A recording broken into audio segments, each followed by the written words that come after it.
Amin here from Sage Investors, and I'm here to do a quick mind map analysis of my most recent investment decision, which was to buy shares in Shopify, ticker symbol SHOP. This video is also available in podcast format. You can download it through my website, sageinvestors.ca, or through Apple Podcasts. So Shopify has been one of those stocks in the last year or so. It's been kind of one of those stocks. It's been a really sexy, popular stock. Stock's been trading almost, at one point was trading at about, was trading at one point, it was trading at one point near 500, went all the way up to $550 a share. And then recently has been kind of falling off a cliff a little bit, and was trading at about $450 a share, and that's kind of when I started like paying attention a little bit to it. So I thought, maybe let's take a look at this stock. Been an extremely popular stock, darling of Wall Street and Bay Street, one of the top performing stocks in the Canadian market. So I thought, hey, let's take a look at the stock as it's fallen about 20%. So I thought, maybe it may be an interesting opportunity to jump in on it. So for those of you who follow my videos here that I've done, one of the things I do every time I look at a stock and as a potential investment is I ask myself a series of questions. And after I've answered these questions, I usually have a pretty good idea whether I want to buy the stock or sell the stock or avoid the stock, like anything.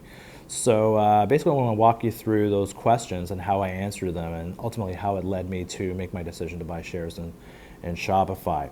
So before I got into all this, my little deep dive, my perception of Shopify, as far as knowing it from the fact the stock just exploded, was I always thought Shopify was essentially just sort of like a little mini Amazon, or a Canadian version of Amazon, in that, it's a website. They sell all kinds of, retail website, buy all kinds of products and service products from them, and they had a really nice website, and it was just kind of popular. It's just an e-commerce website. But that's, the more that I started reading up on it and more started, learning about it, I realized my perception was completely way off, and this is a totally different company than what I thought it was.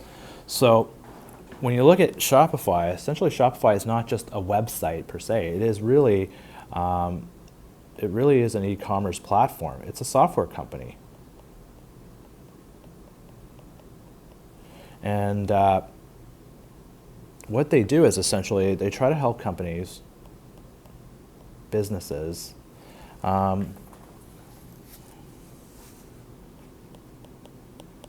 create and sell their products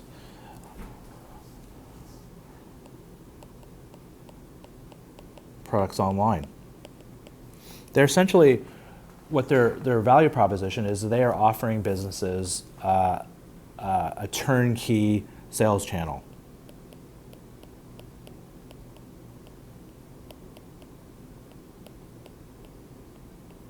In the sense that they help people like manage their billing, shipping, and the marketing components of the whole sales channel.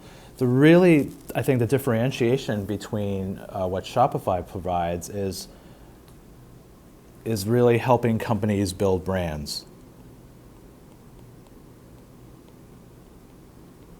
So when you think of Amazon, one of the things that Amazon does is they have developed a marketplace where an individual who has a product to sell, or a company who has a product to sell, can go and put up a shop on Amazon and sell products through Amazon.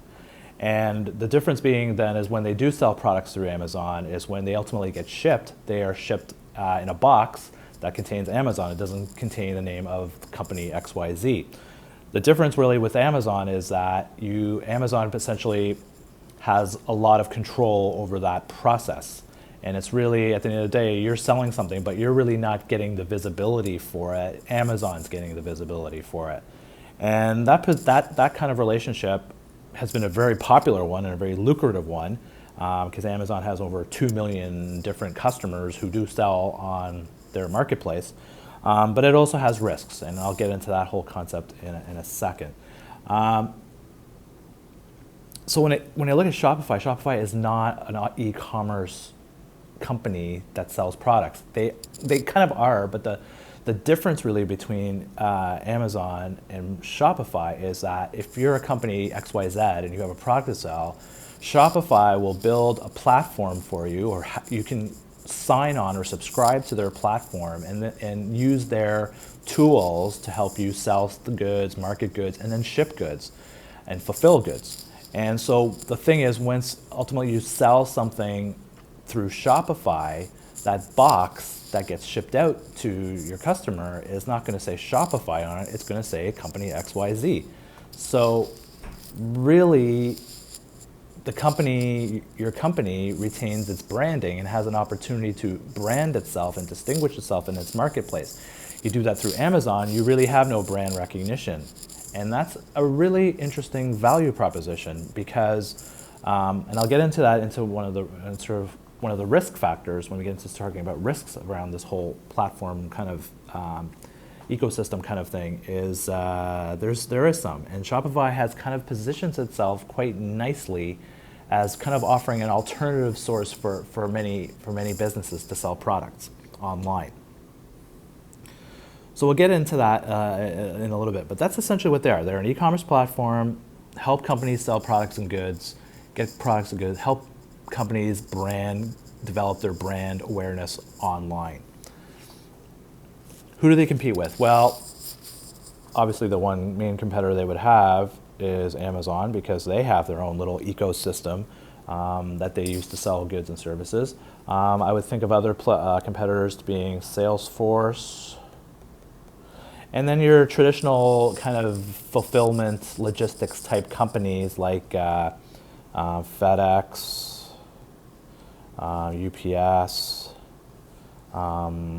just even the traditional postal companies. And then I would think also maybe an equivalent potential would be like a JD.com from a more global perspective. So there's a lot. It's a very intense. It's a very competitive landscape. Nobody really owns it. Amazon is clearly the big gorilla in the room, but there's also other formidable players out there. And Shopify is a small business. They're as I said, they barely did. And I'm going a little bit ahead. They just crossed over $1 billion in sales recently, and so Amazon's like 300-400 billion in sales. So they're like Shopify is definitely a small bit player at this point, but it's an interesting bit player. It seems like it. So competitors. Next thing I want to know about is, okay, who buys stuff? Who would want to do business with Shopify? So as I said, they're really targeting people who want to build a brand of their companies or solopreneurs. I would say like people like mid-tier businesses, solo businesses, solopreneurs who have an interesting product and kind of want to sell it. Kind of startup level. So they're not really going after like the top tier, like Procter and Gamble kind of groups and stuff like that. They're going after really mid-tier retailers who are looking to push a product and promote a product and promote their brand and develop a brand online. Just to give you some context, they actually have about 800,000 customers. And you put that in context, Amazon has about 2 million. I mentioned that earlier. And so that's kind of the nature of their customer base. Now the question we have as investors is, we want to invest in businesses that have recurring revenue streams, right? So one of the things Shopify does is they offer basically a subscription service. So companies would pay a monthly subscription or an annual subscription to access the whole sales channel.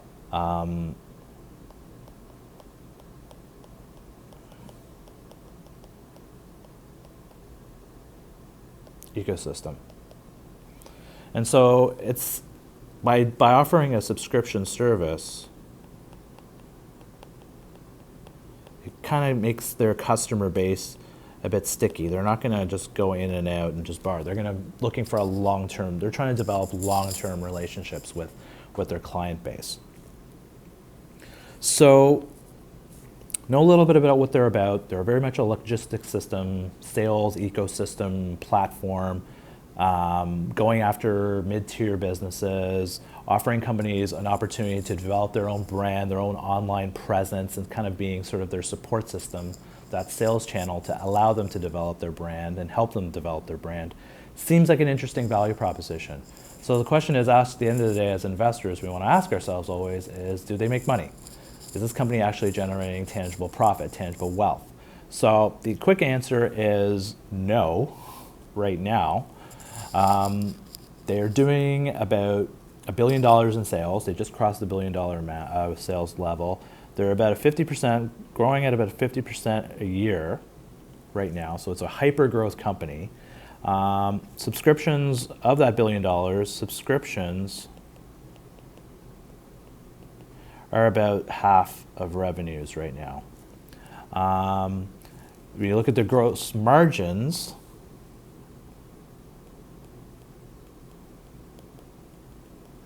they come in at about 55%. And it's been stable, which is interesting to see. Like hyper growth companies shouldn't have like crazy, like have a lot of fluctuating costs associated with it along with their revenues. So the fact that they've kept their gross margins at about 55% is good. It's a positive thing.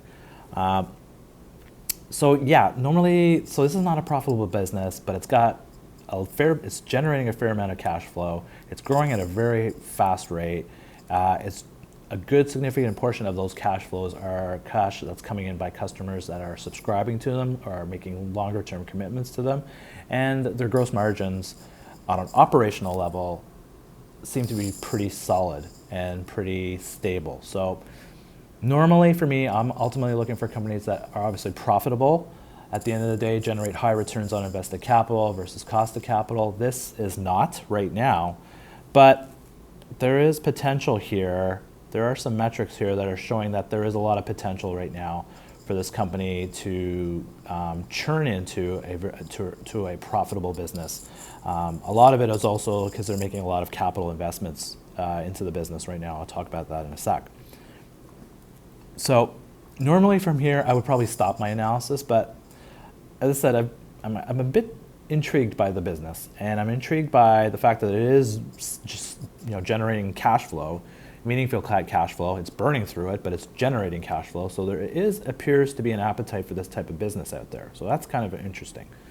The next thing I want to understand, though, is, okay, the cash flows may be generating, but is this company stable? Is this company financially stable? Is this company going to be around 5, 10, 15, 20 years? So normally when I'm trying to figure out answering this question, I usually end up wanting to take a look at some metrics in the balance sheet. So 3 areas I tend to focus on the balance sheet are the liquidity. Does the company have enough cash flow to meet their short-term day-to-day obligations?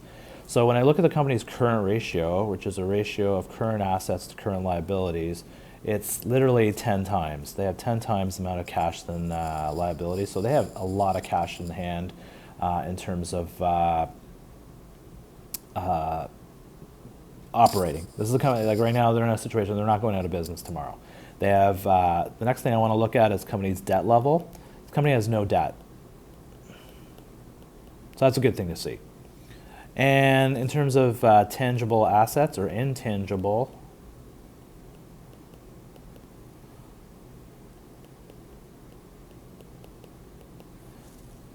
it's minimal.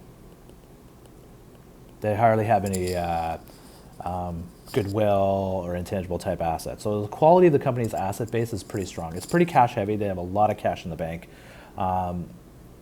And they've been going out and raising a lot of cash to fund the business too. So that leads then to the next question we always ask is, and I think it's important to ask, and a lot of times we don't ask, is try to figure out what are the risks associated with this business. What is out there that potentially could take this company down?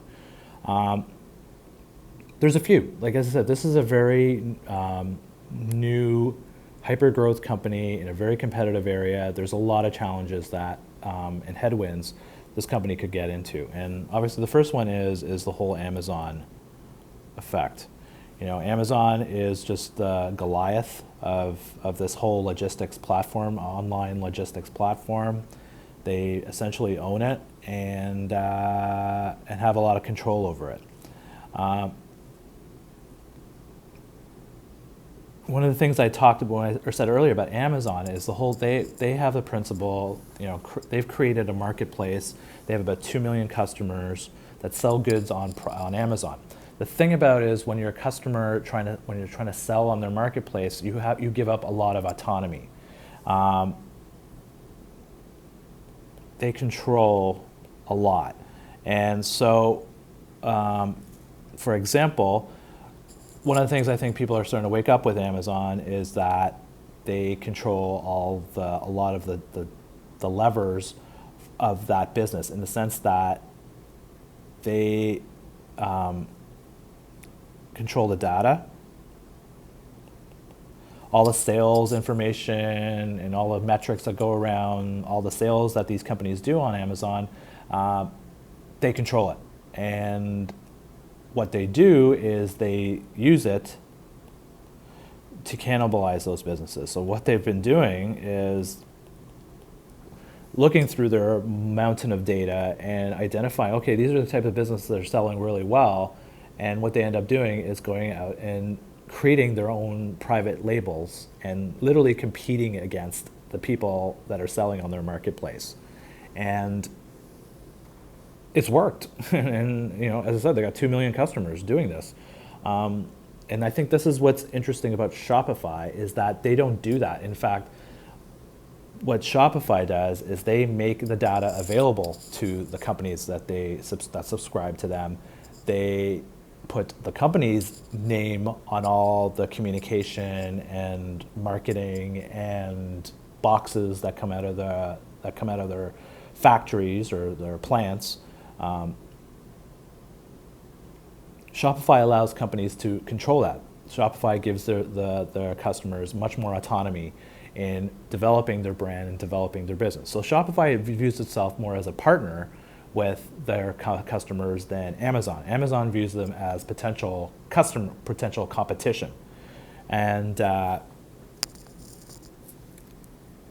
Shopify has seen this little element and is trying to kind of build out its way. The way it's structured right now, it's small potatoes. And so what is also interesting about Shopify is they just recently announced that they're going to invest a couple of $1 billion in developing, I think it was $2 billion, in developing a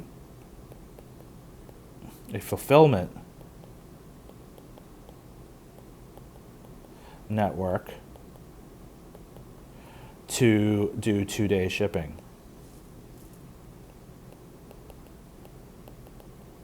So they're actually really trying to take on Amazon at their own game in that sense. And it's kind of staggering because when you think about it, Amazon spends almost $16 billion in shipping per quarter, so about $65 billion. So Shopify is like small potatoes on that sense. But what they're trying to do is build out their fulfillment network to be somewhat competitive to what Amazon is doing. The reality is, the big risk that Shopify has is just, it really comes down to capital. They need lots of it. So the big risk factor is they need to kind of almost convince the market that their value proposition is so unique and so effective that it will be a disruptive force to Amazon. And that's essentially what the story is right now. And that's what they're trying to do, is trying to convince the market that they have the ecosystem that can compete with, on a logistics sales channel basis, that can compete with Amazon. And so far the market has agreed with it. If you know the fact that the stock's gone from nothing to $550. that's the risk factor. So for risk factor for Shopify is really having enough cash to stay in business, to compete with Amazon. And so the question is, as long as Bay Street and Wall Street are, buying the story, and it seems like a good story, they might have a shot of disrupting it, of carving out a very unique niche in an Amazon-dominated world. So we have to take that into account. So that leads to really the ultimate last question is, okay, this is a company that's not making any money, unique value proposition, strong financial position, but needs lots of money, lots of invested capital are required, and has a basic threat. Is this stock cheap? And so the fact the stock was at about $550, it was dropped at $450, so at $450, this is when I started to look at it, is the stock cheap? So the fact of the matter is, it makes no money. So this is from my take on it, I think this is a pretty pricey stock. There's no profitability in it right now. There's a lot of promise. And so from that, it's a pricey stock. Oops.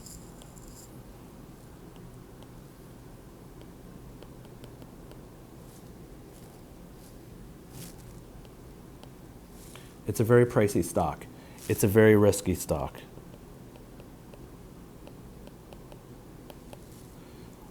There's a lot of volatility.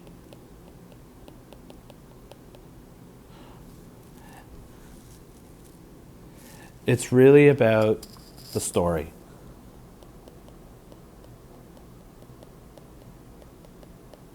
If you essentially buy into the story of what they're trying to do and how they're trying to differentiate themselves, and their potential to continue to grow their sales and to continually to eventually monetize that sales into a really good profit center, then this could be a really interesting stock to hold. It's very much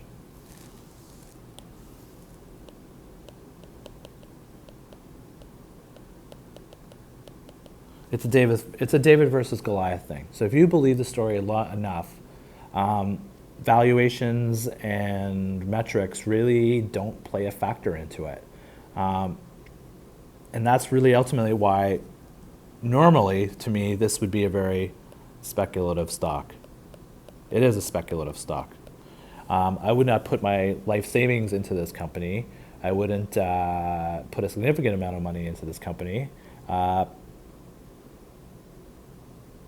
because there is a lot of risk associated with it. It's got a very interesting value proposition, but there's risks associated with it. Amazon could just eat them up alive, potentially.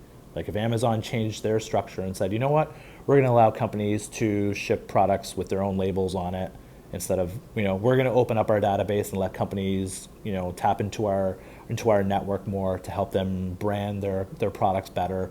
If they got into that, then Shopify would be gone in an instant. So it's very speculative. Right now, there is a differentiation, but Amazon could easily overnight change their strategy and take out Shopify. So there's that side of it. So if you're buying the company purely on a profitability, cash flow, future cash flow kind of thing, it's kind of risky. It's hard to put a valuation on it. You're buying it because of the story, and if I'm going to buy it, you're buying it also essentially because of it's also essentially, I would call it a bit of an asset play. Because the company, as I said, they're in really good financial position. So potentially this company could, if they create a really rich ecosystem, there's a potential here for this company to get taken out. And I don't know who, but maybe any of these companies down here might be interested in doing that. Heck, I may even add, we can even add Microsoft. Microsoft might be an interesting one because they have a business focus. I'm just brainstorming. Microsoft, obviously Google, maybe. Could be a potential takeover candidate. It's pretty ripe to be taken over, especially if the stock were to fall a bit. It might be an interesting company to take out. So, as I was saying, it's really about the story. This is a risky company, high risk stock, highly volatile. It's not profitable right now. It's a speculative play, and it's ultimately come down to you believe in the story. And right now, the way it's set up, the story looks pretty interesting. And so I kind of like the story. And I like the potential. There's potential here. If it can convince the markets, if it can convince investors to keep putting capital into it so it can further develop itself out and put itself in a competitive position with Amazon, it has the potential to do it. But as I said, Amazon can literally turn on a switch and open everything up and change their strategy and allow companies to develop their brands through their marketplace. Shopify goes away really fast. So highly risk, high speculative stock. I thought I looked at it. It's not the type of stock I normally would buy, but I thought the story was an interesting one enough that I would just maybe take a little bit of a flyer on it. And so I did. I ended up buying a very small position in the company when the stock dropped at about 450. It even dropped under. It went under to like 390 or something. And I started buying a little bit of position at this level. So ultimately, I made my decision to buy, but it's a speculative buy.